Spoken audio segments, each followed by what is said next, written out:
The HoneyDew with Ryan Sickler.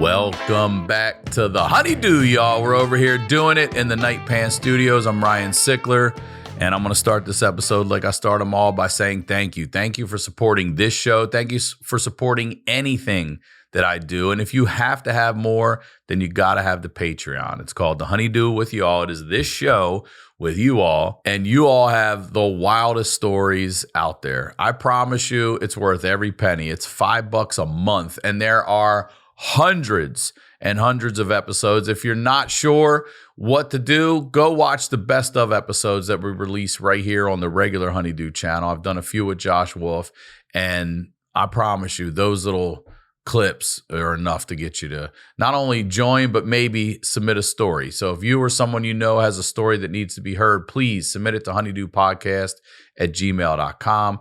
Come see me on the road. Tickets are on my website at ryansickler.com. That's the biz. You know what we're doing here. We're highlighting the lowlights. I always say these are the stories behind the storytellers, and I am very excited to have this guest back on the HoneyDew. Ladies and gentlemen, Kelsey Cook. Welcome back to the HoneyDew. Hey, thank you. Thanks for having me. You're very welcome. Thank you for being here. First of all, your hair does look fire. Thank you so much. As a lady, so was nice. it nervous? Were you nervous to go from longer blonde to shorter? Is this considered, what would you consider this? This red? is like reddish. Yeah. It was like red right when I did it, and now it's a little more in the orangey category, I guess. And you're also a lady in the eye of, the internet, and you're updating your appearance. The internet's so sweet when you do things like that. It's really the best. It's truly like, oh, I wish all these people were in my life in a more consistent way. It's like Facebook especially. It's the olds, it's like old men who will leave comments in all caps, like screaming at me, "Hate the red! Back to blonde." And I'm it's like, old hey, guys. Dale? Like, what? Let's not.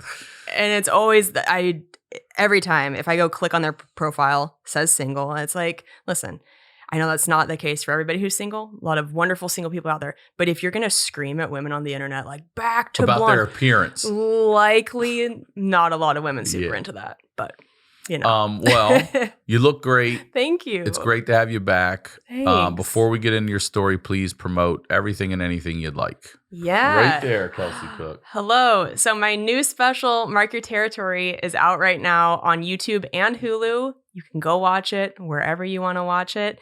My podcast, Pretend Problems, with my boyfriend, who's also a comedian, Chad Daniels, is out everywhere. Would love if you checked that out.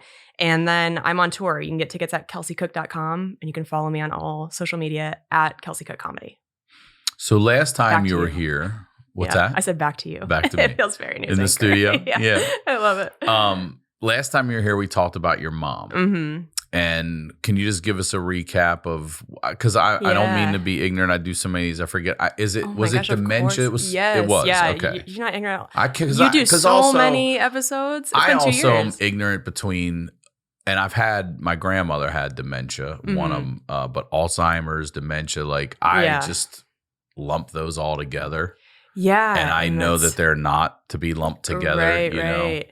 It's okay though. That's so, it's interesting you say that, because that's become such a big part of the awareness that people are trying to get out with this particular disease, because it's called frontotemporal dementia, FTD, and it's the most common form of dementia for people under 60. Oof. And it presents very differently than Alzheimer's. It's not like just memory issues. It's behavioral changes. It's like just really their personhood can shift so dramatically. And so it goes really underdiagnosed for so many people, because doctors will just be like, I think this is like a personality disorder.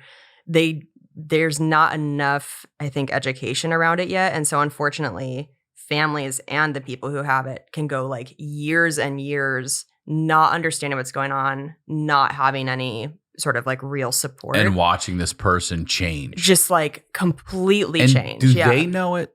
You know what I mean? Like, are you aware, like, hey, I never used to do this or behave Yeah. like this. Before you start to lose your mind, you are aware that you're changing. I think so. I mean, I think it's so different person to person, but my mom, she would be like, God, I'm so anxious to drive.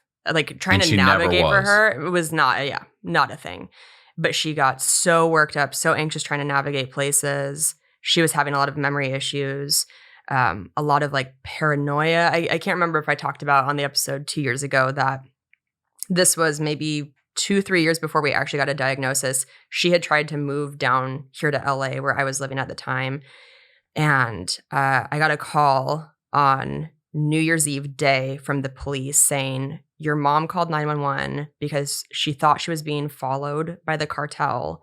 We're here with her in the grocery store parking lot, and she won't get in the ambulance with us because she doesn't believe we are who we say we are. Like, And also, our paramedic is Puerto Rican. And she's worried. listen. She's worried. If we were all white, we could get her in, but it is the cartel, and She's a sharp cookie. Listen, she's got an eye for that shit. Yeah. Oh, Christ.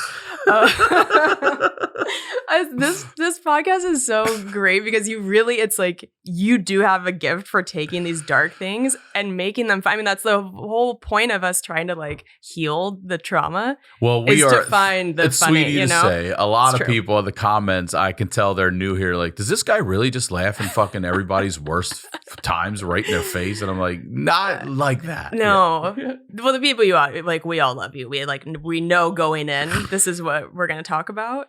And it's good for us too. But anyway, so like those sort of things started to happen. And this was years before we And got a why are they diagnosis. calling you? Are you her like emergency Yeah, contact, or is mhm. she saying call my daughter? Call my daughter. Yeah, Okay, yeah. she Mhm. is. Yeah. So, because my parents have been divorced for a long time, it's just me and my brother, and I'm older. So I think a lot of that stuff kind of fell onto me. But yeah, so you're seeing these things happen where you're like, that's not my mom. Like, this is so strange for her. And we got an MRI at the time. She took the memory test at the time. Nothing unusual. They were like, there's some plaques in her brain, but like kind of typical neurodegeneration stuff. Like, we're not that concerned. And so what I think I had started with when I was here last is that at the very beginning of 2021, I found my mom face down on her floor, and I called 911. She was taken to the hospital. She had a perforated stomach ulcer. Her gallbladder was inflamed and full of stones, and she had COVID. So they did emergency surgery, but because we didn't know that there was this underlying dementia, anesthesia can just like super accelerate dementia. Is that right? So she came out of surgery. How do they fucking figure that out? Because all it's the been poor happening. people that had Yes. it happen to them. Yes. Where in an hour surgery, you completely lose that person. Is that right? Because, yeah, I mean, it's like the most heartbreaking thing. When I hugged my mom before she went into surgery, I had no idea that was the last day I would have with like my mom. And I want to just be sensitive with my words Mhm. here, and Yeah, I'm yeah. going to do this. But you're saying that prior to literally that surgery, your mom Yeah. was still normal. Still, I mean, like the LA weird spell of the Mhm. paranoia stuff, that was obviously super out of character for her. But we moved her back to Washington, and it felt like once she was kind of in more of a rhythm, she was mostly herself. Mhm. We were starting to see little things here and there again, but overall, it's like, Like I'd what still- percentage? 80% of you still? yeah, Yeah. maybe more. But I Even would more. like, yeah, I would still talk to my mom on the phone every day. Mm-hmm. Mostly felt like it was her. It was just small. That's what's so hard about this disease. It's like they can kind of become apathetic, or just parts of their personality start to change in a way where you're like, God, what the fuck? Like, why is my mom being like she's never been like this? And it sucks because you as family members get frustrated, especially when it's, I think, like a parent-child, because you want your parent to be your parent. Like, you don't want to have to parent them. Mm-hmm. So it's easy to be like, God, why, like, what is going on with her? Why is she acting like this? But you just don't know that that's what's happening until, unfortunately, it's, in our case, was like way past a point of, I mean, there is no cure for this disease, but it just, that surgery and the anesthesia took her to this, like, So when she way. came out, immediately you saw a difference. I mean, she didn't know who I was. She didn't know where she was. She thought she had time traveled. I'm telling you, it totally. Whoa. And then she became catatonic 6 weeks into that. They were finally able to do an MRI. And that's when her brain at that point was so significantly shrunk and so many plaques. And that's when they gave the diagnosis, because frontotemporal, it's the front and sides of your brain, which is very behavioral stuff like that. So again, you're talking to a comedian here. Yeah. What happens to the body? What is the cause of death? How do we die? Do you forget to breathe? Do you know what I mean? Yeah, Is that, am I a total idiot here? No. And it's a great question, because I also, I had never heard of this disease before my mom having it. So one of the leading causes of death is pneumonia. Another one is UTI, which I hear that so much. Yeah. And even for male patients too, UTI, and it gets up into your system and it really fucks you up. Well, it can go to your kidneys so quickly, and it's so hard because they might not be experiencing pain the same way that other people will. They might not be able to even communicate anymore. Or even know what the hell it is. Exactly. Wow. So you can see typically older people, when they get a UTI, their mentation just goes south very quickly. You're like, something's going on here, and UTI is one of the first things they check. But pneumonia, UTI. Also with FTD, they have difficulty swallowing, increasingly for most people, and so that can become an issue where it's maybe they just are not able to swallow anymore, and then you're dealing with that. So it's this is her 4th year since her diagnosis. And I've never had to face death like this. I've been lucky that before my mom getting this disease, I had not truly lost a significant person in my life. No grandparents. Or right. I lost my 2 of my grandparents when I was very young, and the others I still have. And there is nothing darker and harder than watching your parent, losing them slowly, but they're still alive. It's this horrible prolonged grief. It's so painful. A double death. It's a double death. Yeah. You've lost mom. Mm-hmm. Now there's this shell of what used to be mom, and now we have to just wait time. This is going to take this. And it's going to be, it's not going to be coming, and it's not even that lady anymore. And you can't even say the shit you'd love to say to your mom on her way out, because she might not even know who the fuck you are or registered or anything. Yeah, man, what a mind fuck. Yeah, it is truly the worst. How long was your mom in the hospital and stuff? 5 months. 5 months? Mm-hmm. Did she, what finally happens? So, and I apologize if I'm repeating myself too much from 2 years ago, but so she was in the hospital for 5 months. When she went catatonic and they diagnosed her, they thought at that time that she had 6 weeks to live. And so my family and I were just completely shattered. I mean, this just was so out of nowhere. And then she pulled out of being catatonic, was doing better, but then like would go in and out, like wouldn't eat, would start to eat again. Finally was discharged after 5 months. And so she is in like an adult family home now. And right now she is. Mm-hmm, yep. And is there been any like when you go visit her, does she know you? So, or does she know you now because you know what I mean? Yeah. Does she learned who you are? Does that make sense? Yeah, totally. It varies. So I was there over Christmas and I'll see her again this weekend. She didn't know who I was the first day and then seemed to know who I was the second 2 days. So I FaceTime with her almost every day and she seems to know me most of the time over FaceTime. But it's hard. If you ask her how old she is, because she's 72, but if you ask her how old she is, she'll say 42. And so then she thinks that her kids are like 6. Oh, so the maths for her, you're not. So it doesn't.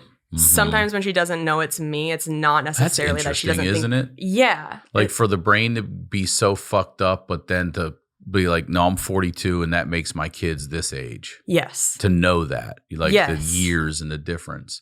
Yeah. So wait, 2 years ago, you're here talking about your mom, and they at that time they thought 6 weeks. No, that was when she first went in the hospital. Okay, but she is still alive. 4 years later. 4 years later. 4 years later. She has gone on and off of hospice like 4 or 5 times, which again, this disease, it's so crazy. It can just drop suddenly and they'll be like, hey, I think this is it. I can't remember if this had happened before I had come on last time, but I flew to London to shoot a TV show and they called and they were like, this might be it. I think you did say you flew back, and right? I flew back, yeah. And then she pulled through. But it really can, where you're looking at them and you're like, oh, yeah, I think maybe this is it. And then they can just like bounce back a little bit, be kind of, stable for a while. So she's been stable for maybe like a year now. Yeah. That's the last time she was on hospice, maybe. But yeah, so she can still talk, but it's very. Is she bedridden? Yeah. Mm-hmm. 4 years. How do they get you up and move you around? They have a lift that they put her into a wheelchair every day. So she has time in the wheelchair every day, but then goes back because she broke her hip the day before she was supposed to be discharged from the hospital because they weren't watching her close enough. There's been so much shit with the... I mean, that's right. Last time I was on, you had just had your whole horrible thing in the hospital. Ago. Yeah. So yeah, I remember Stay we were talking about hospital. we were talking about that. Stay the fuck out of the hospital. Like take care of yourself as best you can because God, it's... I had Dan Van Kirk tell me like I want to say it was his 90-year-old grandmother. Like they were trying to move her from one bed to another, and completely dropped her on the floor and like cracked her back, her head, Jesus everything. And I'm like, Jesus Christ. I mean, it's unbelievable. Like your whole life you grow up thinking like, oh, the hospital. That's where people get better. But that's where they go to die. It's like you don't want to be in there. I looked up the list of people they've killed at Cedars-Sinai. It's an Shut extensive. up. Oh, dude, you are dark as hell. List. That is. I looked up celebrities who've died at Cedars-Sinai. Not that I'm a celebrity anyway, but my point is, well, if Bill motherfucking Paxton is getting Charles Bronson, they're killing at Cedars-Sinai. Fucking Death Wish, they're killing. Who am I? I know they've got insurance. They got SAG-AFTRA fucking shit. I got Blue Shield Silver. Okay, I know they're fucking not coming for me if they're killing those. But Bill Paxton. Oh fuck! Is he who's in Casper? He was. I don't know if he's in Casper. But he's or Twister. He's Alien. I'm thinking, who's the Bill that's in Casper? You guys know what I'm talking about? Anyway, we'll have to look it up later. We'll look it up. So funny. Fucking got that Twister money and still going down. Who knows? And then he did that Mormon show, Big Love on HBO was him. Yes. Like he's Bill Paxton. Fucking Weird Science from back in the day. All kinds of shit. But you got to make sure. Dead at Cedars-Sinai. What the fuck? Bill Pullman on Casper, she says. Oh, see, yeah, that was pretty close. Yeah, so my mom fell in the hospital the day before she was supposed to be discharged, broke her hip. They had to keep her there for longer. And then we found out, like, a few weeks after she had been discharged that they didn't do a follow-up they were supposed to do, so her hip never set right. And she can't, like, communicate. And we also don't know if she even feels certain discomforts the same as other people. But it's so hard, too, because you hear these absolutely gut-wrenching stories of people with dementia who get up, fall, have a brain bleed, and that's how they die. And so it's so hard because it's like, I hate more than anything that my mom is bedridden. And I also would have been terrified every day too, thinking about her, like just trying to walk out the front door, slipping and falling, getting a brain bleed. It's like, it's all horrible. There's like no good part of it. So, yeah. And last time you were here, I asked you about getting genetic testing. Yes. And I asked that because I had to end up going through genetic testing because I kept clotting. My they didn't know what they were telling me. It could be leukemia, cancer, all kinds of whatever. Yeah. Lymphoma. And I'm freaking the fuck out. Right. And it turns out it's this genetic thing. And then everybody's got to get tested. And I was saying to you off mic, like that even if you don't talk to your family anymore, there's so many of people who come on here who are like, I don't talk to my parents or my dad or whatever. They're fucking hard. And I get that. Yeah. But do everything you can to find out what their fucking genetics are. Know what they're giving you. Yeah. You've got that imprint regardless if you ever talk to them again the rest of your life. Yeah. And I don't find out I have this fucking blood disease till I'm 42. So how old are you? I'll be 36 in a couple months. So imagine you've got a disease right now you don't even know about, and it doesn't even manifest into you until you're 6 more years. Yeah. And you're like, what the fuck? I've had this my whole life? Yeah. So, getting ahead of that is, again, why I was telling you, if my daughter does have this, I can educate her, like, no birth control, blood clots, all these things. And again, I'm a man, you're a female. That disease may affect you differently. And if you have a daughter, you can pass that on and so on and so forth. So you also said I was the only person of all the people who asked you if you would do genetic testing. And I find it disturbing that a professional clown is the only person in this world of medicine and everything you're in saying, hey, maybe you should consider genetic testing. Nobody at the hospital or anything? No one? No. Not wild?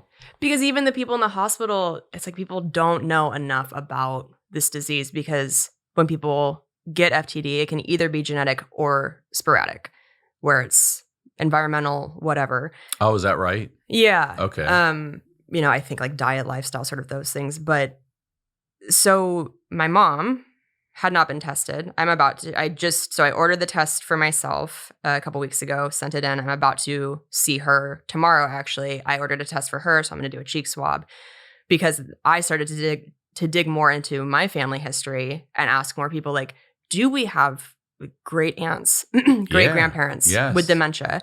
I come to find out we do have 2 great aunts that had dementia. Mom's side? My mom's side, her dad's side.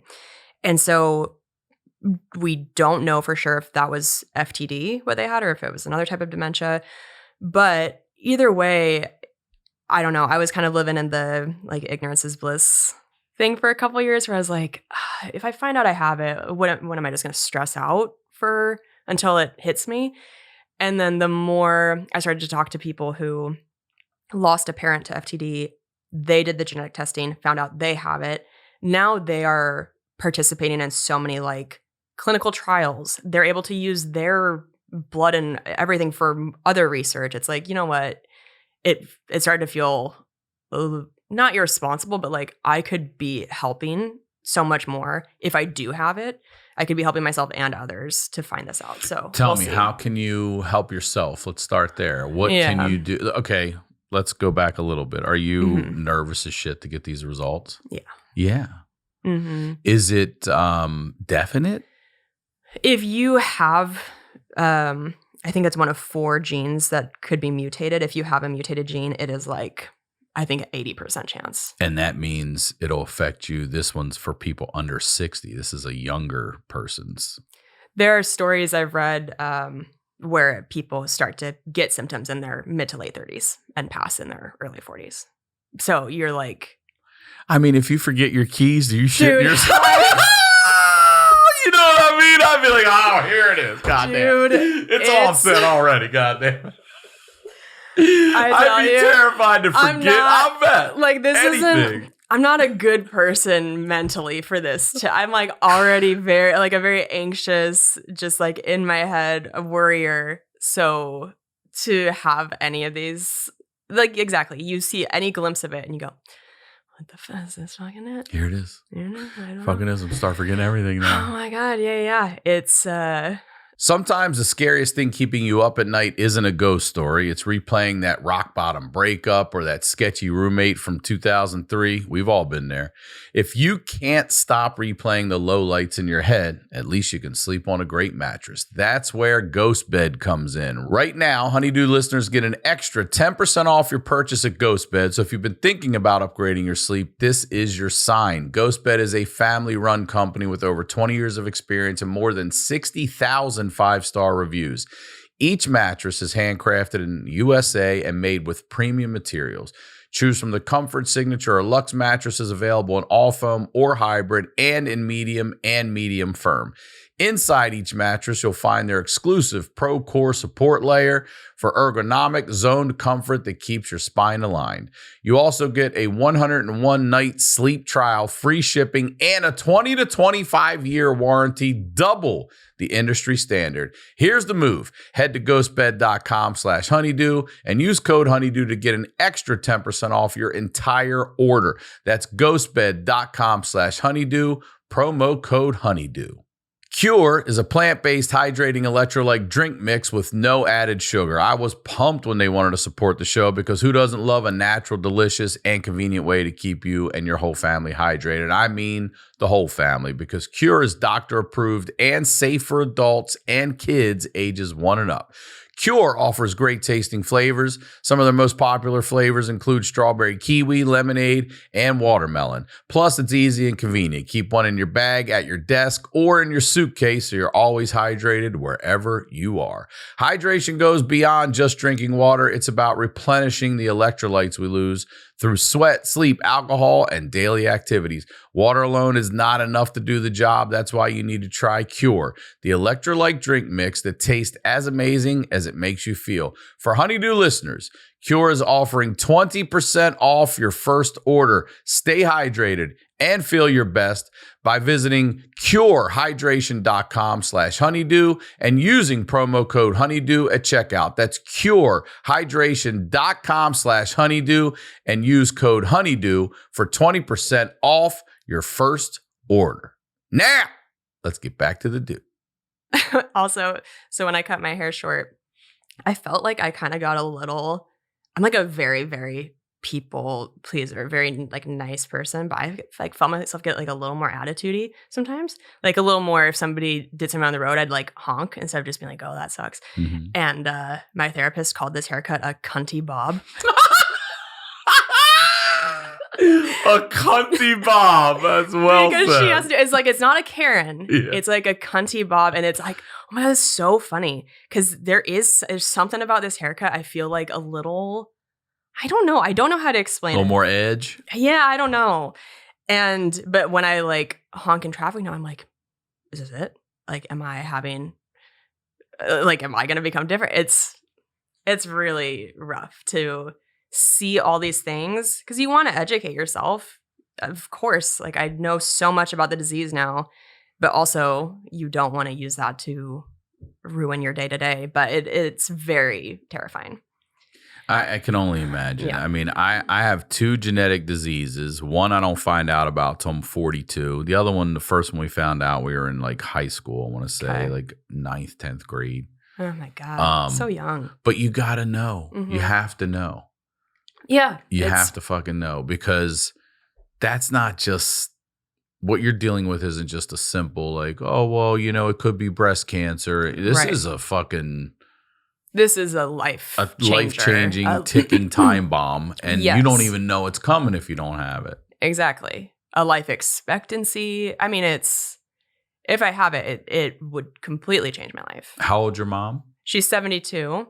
And the last 5 years, you said she's been dealing with this? Got diagnosed at 68, but was showing, we look back now and we do see some of the symptoms, maybe 65, 66.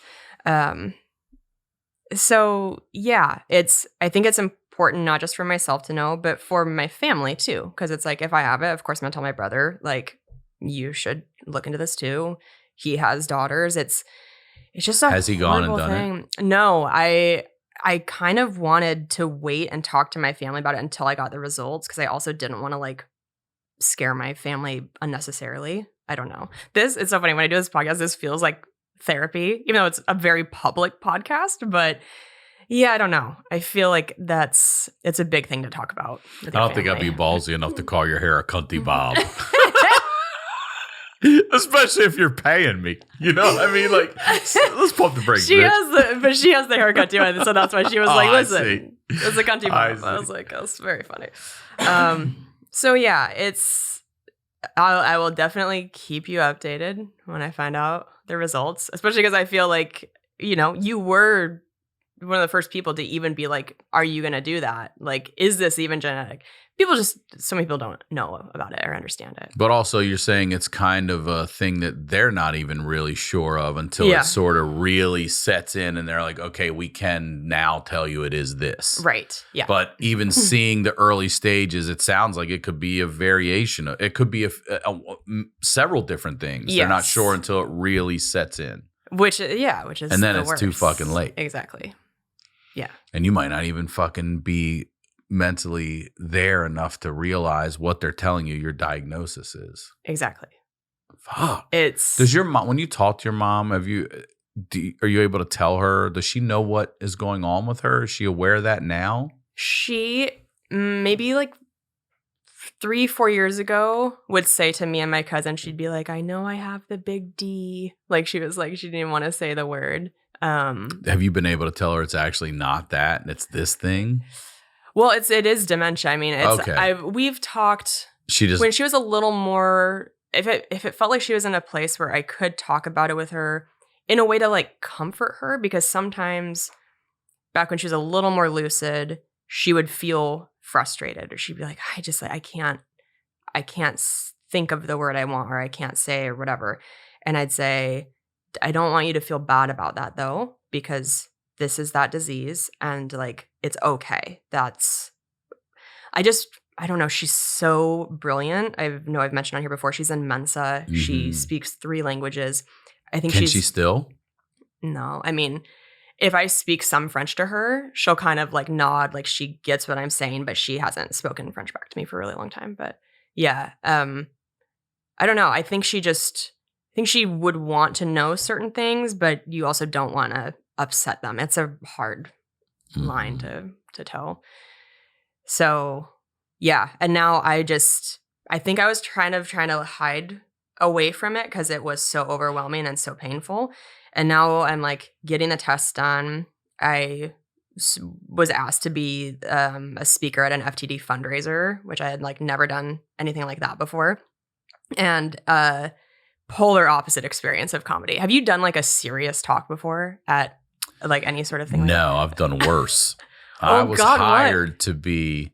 So a good friend of mine lost his son to, oh gosh, I want to be clear. It's called pulmonary hypertension, I believe. And it's something I'd never heard of before. And he was a young kid and he passed. And we had worked together. We were writers at Fox. And he was like, he knew I did comedy. He's like, I'm on this board for this thing. And they do like a yearly meeting. Mm-hmm. And this one's in Chicago. And they're looking for a comedian to come and sort of lighten the load of this thing that kills kids. And I'm like, I'll do it. And I went and did it. I went and did it 2 different times. Wow. And you just sort of like do 10 minutes of whatever. But you're in a fucking generic like conference room at like a hotel with that ugly carpet and the silver lights. Buffet shit in the back and the fluorescent light. You're on a small stage, maybe this big, but really elevated for no fucking reason. You know what I mean? All bright lights, nothing in our environment. And you're just sitting there trying to make them laugh about something in the middle of all this. And they're like, that's great. All right. And then they go back to something, like, all right, we're going to raffle some shit off for people that are about to die. Here we go. And you're like, God. It's so wild. It's like wild. The things people want us to do, where it's like, I understand, but this is like a very bleak environment. So I haven't had to go speak seriously. Okay. But you did. Yeah. They didn't even, they didn't know I was a comedian when they asked me. They just wanted somebody who was a child of somebody who had FTD, because at the previous fundraiser, they had somebody who was a spouse. And they thought it'd be interesting to hear a child's perspective. And I said, yeah, I'm happy to do this. I don't know if you know, but I'm a comedian. And so like it's interesting. I'm looking forward to trying to help people in this way, but I have to tell you, I'm like very nervous because this is not at all, this is like the opposite of what I do. And they're like, no, it'll be great. And so they had 2 guest speakers. It was me. And then the guy before me is like one of the Mayo doctors, FTD doctor. And this guy, his bedside manner is just like as dark as it gets. And so he did a like 15, 20 minute talk right before I went up about like where FTD is at. He's like, there's no cure. I wouldn't recommend getting genetic testing because even if you find out, what are you going to do? Well, at least you know what the fuck's happening to you. What do you mean? What are you going to do? You have some awareness of like, oh, this might be that thing. Yeah. No, it's like, which is, I mean, look, I don't have this. I hope I never get this. I hope you don't either. Thank you. But even if you do have it, like, I guess going into it blind would make me a little more loopy in the head. Yes. Like, what the fuck's going on with me? Yes. But if you know this thing may rear its ugly head at some point, then at least you're like, all right, I'm not crazy. I'm suffering from a disease. I'm not going mental. Right. Yes. Fuck. But this guy, they're like, we're doing a Q&A. And so people are like, would you recommend? No, don't even bother. It's like the most depressing, like, post-game conference. You probably got 2 years time. Just shutting them all down. It was just like bang, bang. Like, no hope. Like every...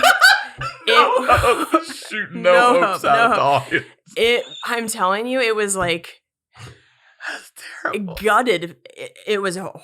And you're going next, by the way. I'm following this guy. He's my opener. Yeah. He was my opener. I was like, no.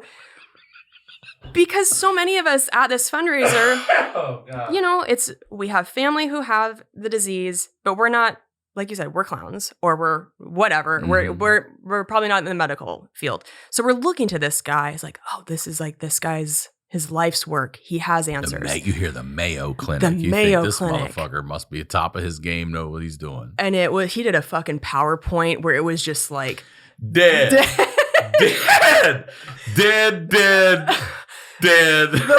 worst stats. I was like, what is happening? Like, I looked at Chad. I was like, oh my God. Like, You're going up next. I don't want to go up next. It was just showing the worst shit ever. It was so bleak. He said, I don't recommend genetic testing, and you're coming up next, too, by the way. Yeah, like, I'm what? coming up next. And so, anyway, he leaves the room and it's just broken. Nobody saying anything. Very solemn. And I get up, and the woman's like, okay, now we got our family member who's here to talk about it. Fun fact, she's actually a comedian. Guy, I knew it. Kelsey Cook.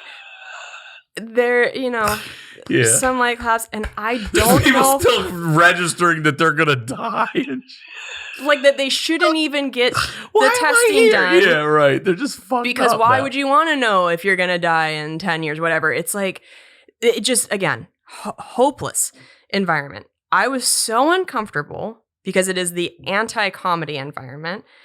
So I was like, "Hey guys, how we doing?" Like, so fucking dumb to ask that. Everybody's looking at not great, not great, Kels.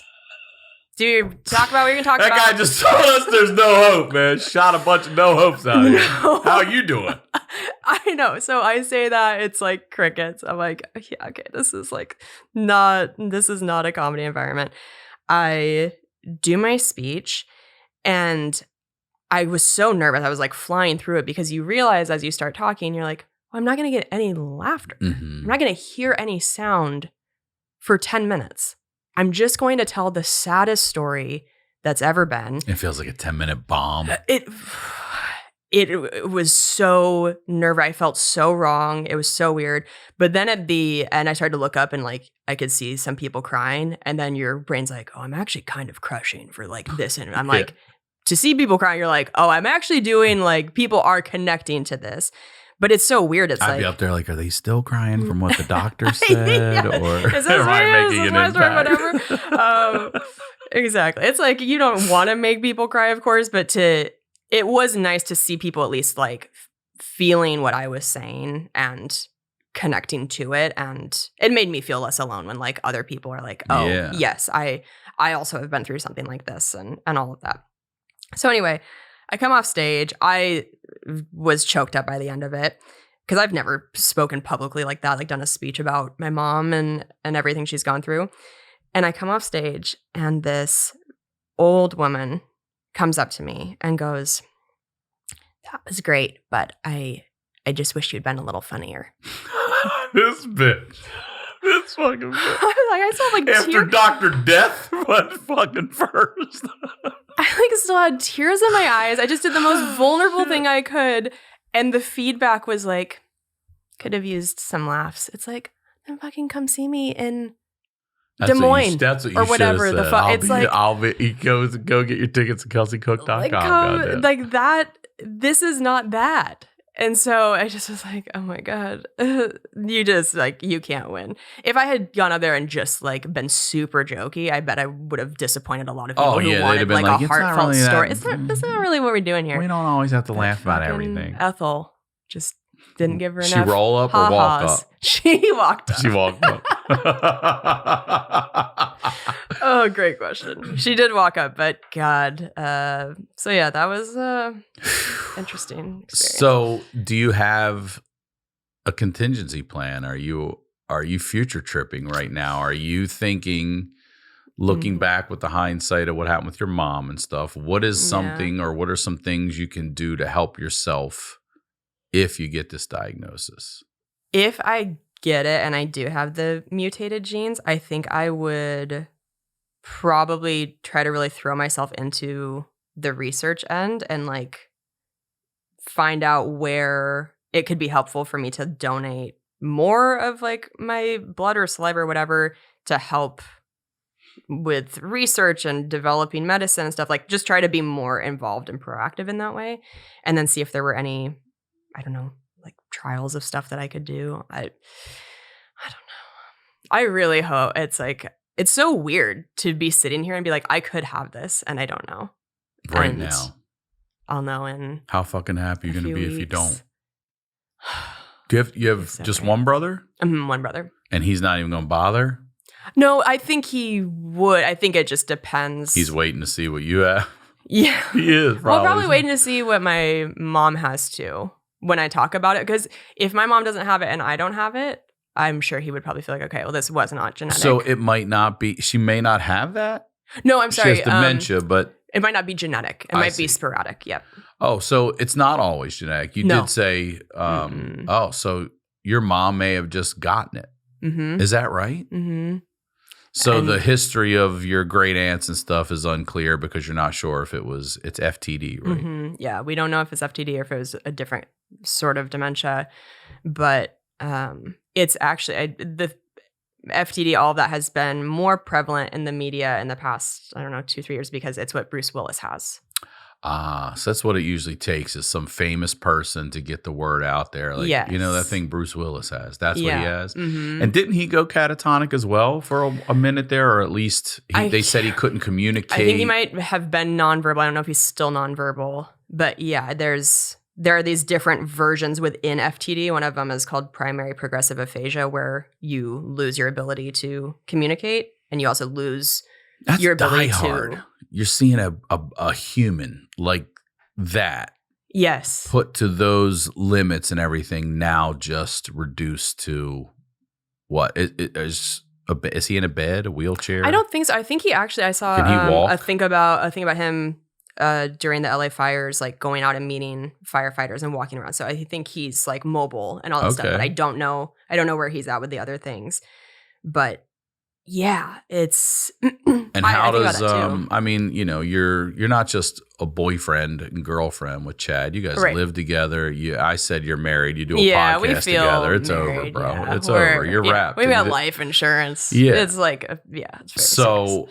What is it like for him to sit there? Because I mean, would feel helpless just sitting there waiting for you to find out what the fuck this is. And then if you do have it, I also feel fucking helpless because it's coming. And what do we do about that? Yeah, we talked about it. I mean, he's been such an amazing support system through all of this, but he was like, this, I mean, goes without saying, but I just want you to hear it, that like if you do have the mutated gene, like nothing changes. You know what I mean? Like I'm here forever. So that's what I assumed, but there is a part of my brain that was thinking that like, if I have this, is that fair for me to ask somebody to still be with me forever? Yeah. Because you know what they're about to go through. They would become a caregiver. They would. Yeah. It's like, it's so heavy. It is. Your life goes from you don't like. Want the person you love like that also having to like wipe your ass. Exactly. Let's be real about it. Of course. And fucking see you also at your lowest and your most vulnerable and the time where you don't want anyone to fucking see you. Mm-hmm. Like, this isn't who I am. This wasn't what I was. This disease did this to me. Yeah. And then they watch that. Yeah. Because what it does to the caregivers, like, it absolutely chews you up and spits you out. It like emotionally, physically. I was not somebody who dealt with depression before my mom being diagnosed. And in the past 4 years, I've like gotten a depression diagnosis. I've like had to be figuring that out because it's not natural for your brain chemistry to be in a state of grieving every day for 4 years. That's not right. Really? That's so weird. What about for 40? Is 40 normal? Fuck, man. Is that okay? Because I don't know who the fuck told you that. I'm way past 4 years. Maybe it gets better. God. But here's also the ugly thing about that is that, you know, if I was Chad, I mean, you've got the fucking ugly hindsight of what he's about. Like, you're going to be able to educate him about, like, this is hard, this sucked, this. Yeah. Oof. And listen, we're staying positive. You don't have it. I feel good about it. I could. Will you please text me? Of course, yeah. I'll text you when I find out. And it's like, we might look back on this episode and be like, oh my gosh, it was so wild to like go down all these paths. And I don't have it, but I don't know yet. Well, how long? How much longer? They had initially said like 4 weeks, and then the email said 8 weeks. And I was like, is it because they saw something? No. Is it blood and saliva? It's just saliva. Saliva. Yeah. Yeah. So I'll keep you posted. But it's weird. And it's like my special came out yesterday. It's like there are these other big, really great things happening. And then also like the darkest, scariest shit. So it's weird. Yeah. It's a weird dichotomy. But yeah. We're going to stay positive. Thank you. So you and your brother don't have it. And hopefully you said he has kids. Yeah. My 2 nieces who I love so much. Chad and I don't have kids. And so I kind of feel like my nieces are as close to kids as I'll get. And that's one I wanted to ask you. And you don't have to answer this either. I asked you because you're still young. Do you want to have kids? I know Chad has older and has grown kids. Yeah.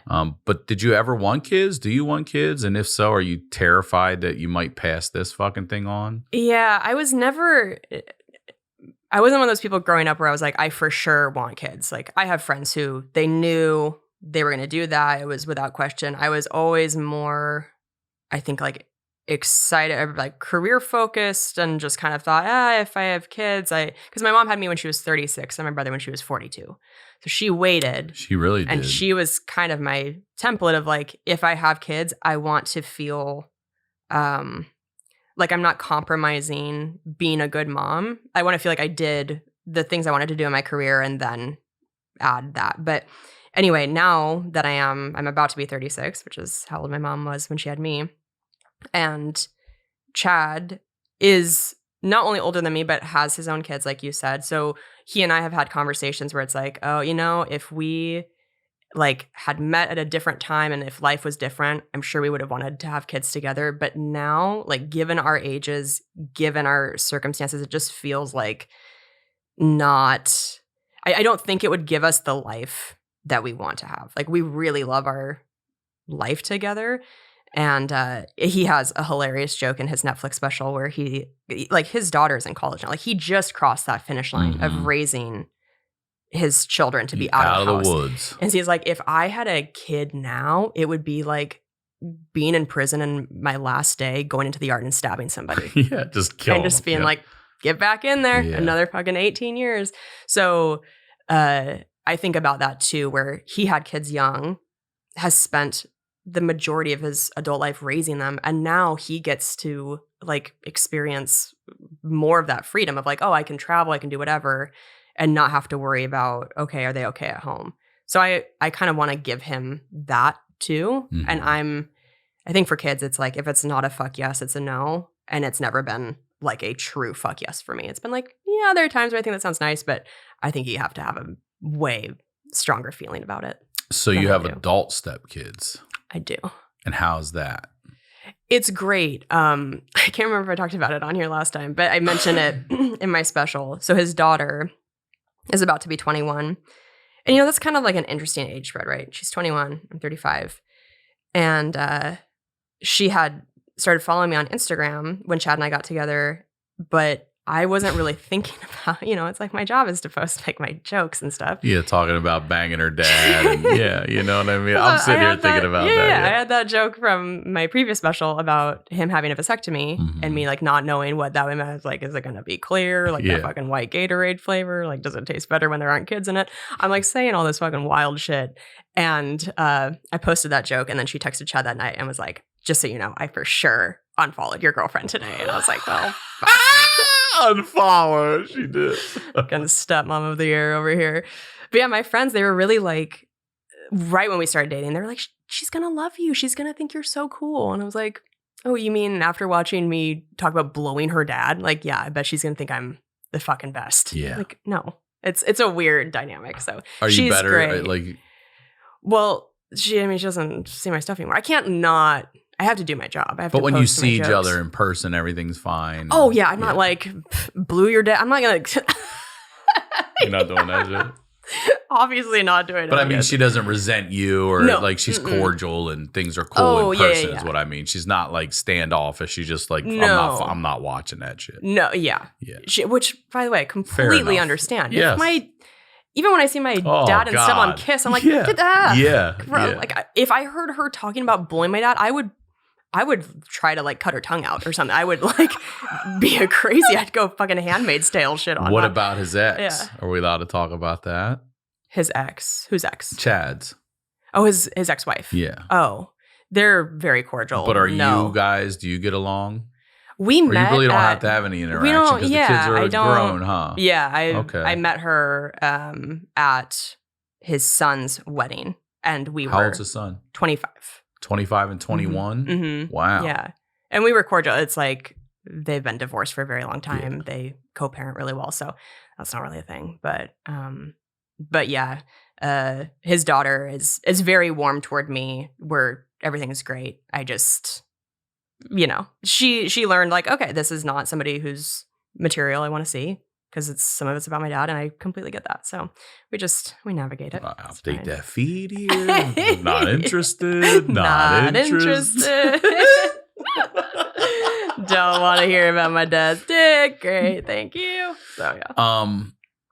Let me ask you this, and we can wrap up on this here. Like, what advice do you have for people who let's say do know their loved one has this, or are just going through not just specifically what you may have, but dementia in general? What advice do you have?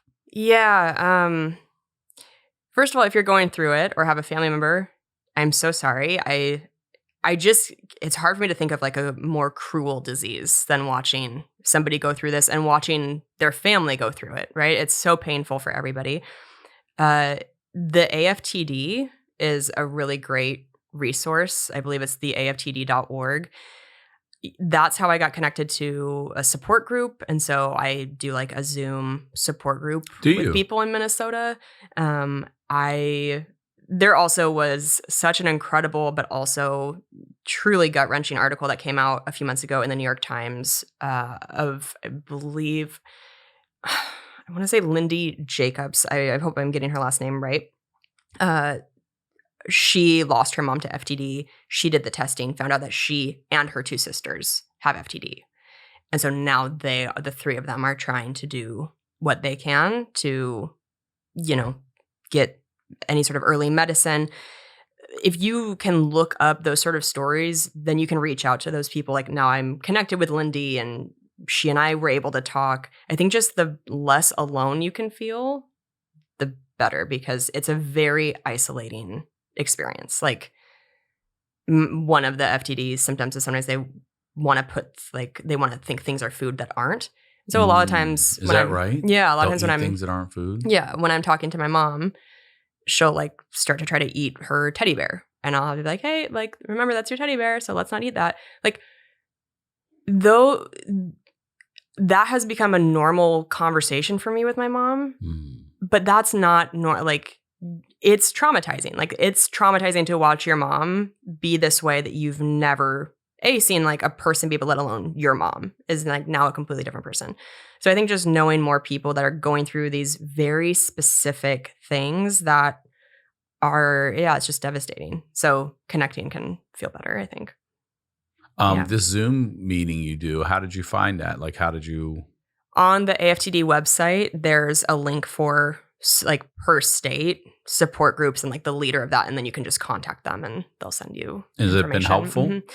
It has, they're a really sweet group of people. I don't attend as much as I used to because they're all older than me. It's people whose like spouse has it, or maybe they're much older parent and they're older. And so I was feeling like, I wish I knew more people my age who are experiencing this. So again, they're very sweet. It just was like, sometimes I didn't really feel like I was having that sort of connection of being on the same page, but yeah.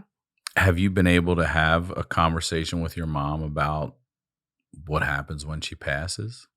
Is there a living will and trust? Is she already taking care of what she wants you to do, or is that just all in your hands? We knew she had told us a long time ago, like what her wishes were for like her ashes and stuff like that. But I don't know if she did a will. It's so the whole system is so fucked where like she's like all her money is gone. All the money she worked so hard for as a teacher because of medical bills because and of everything. medical bills. So what happened? Yeah, that's another. So what do they just? They just bleed you dry. They just connect to your bank account and just take it while you're staying there every fucking day. It's so to take care of a human full time is so expensive. I mean, I know what they charged my insurance. It was over $500,000 for 3 weeks in the hospital. I can't imagine what it is for day after day after day. And what happens when you run out of money? Then you go into Medicaid and then it pulls, then you're covered in that way, but there's everything you've worked for is gone. Gone. You have no spending money. You have no little, I want to buy myself and nothing. Mm-hmm. God. Yeah. It just wrecks you everywhere. It's the worst. So I don't really know will-wise, but she's been on hospice enough times that like I have had those conversations with her many times. Honestly, every phone call I have with her does feel like so much pressure. Like I always want them to go as perfectly as they can because you just never know. But like, are you scared each call could be the last? Every time. Are you? And that's what I was saying. Like to live like that for 4 years is not normal. So it's weird. It's like sometimes when people lose somebody, it's sudden and it's horrible, and they have to do that grief process probably their whole life. This is also so horrible in a different way where like you said, they're there but they're not. Mm-hmm. And every day you don't know how much more time you have. And so I let my mom know how much I love her every single time I talk to her. Like I don't even care if I'm annoying her with it. Like I let her know so many times on a phone call, just like how much I love her, how excited I am to see her, all this stuff. Like, yeah. Can I ask this last question? This genetic test you did, how do they know now? You know what I'm saying? What comes back to say it is specifically this? If they didn't even diagnose your mom properly, right. You know what I mean? Right. Like, are you worried that they could be like, nah, and then you get, I am, because this test is testing. I think it's like one of 4 major gene mutations. But even if you get a no to those ones, there's apparently another test that you could take that finds even more rare mutations that have shown up for people who get FTD. And so it's like, I have told myself that too. It's hard, even if I get a no, I don't think that worry is fully going to go away. Because it's just like, it's not. No, but 100% also thing. hopefully in the next 20 years, there's severe medical advancement and Yes. everything going on in medicine. And Mm-hmm. Kelsey Cook, I'm going to stay positive for you. Thank you. You're going to get good results coming Thank back. you. You better I hope let us so. know. I will. please. I really will text you. I promise. Yeah. And please, congrats again on your special. Promote Thank everything you'd like one more you. time, Thanks, please. guys. Yes, my special Mark Your Territory is on YouTube and Hulu. I have like the whole last chunk of it is talking about my mom and her dementia and like highlighting some of the lowlights. Like, you remember when I was on and we talked about people not believing that she was a pro foosball player in the home and being sure you are. And I'm like, I swear to God, like, I Do you talk show about that them stuff. Hall of Famer right here? Yeah. I talk about that in the special. So anyway, it's very much, I think that chunk is like highlighting the lowlights in that special. So please go watch my special. My podcast, Pretend Problems, is with my boyfriend, Chad. New episodes every week. You can watch on YouTube or wherever you download. And I'm on tour. So kelseycook.com for tickets and at Kelsey Cook Comedy on social media. Thank you. Thank you. Best of luck, girl. Thank you. Thanks for having me. You're welcome. As always, Ryan Sickler on all social media, ryansickler.com. We'll talk to you all next week.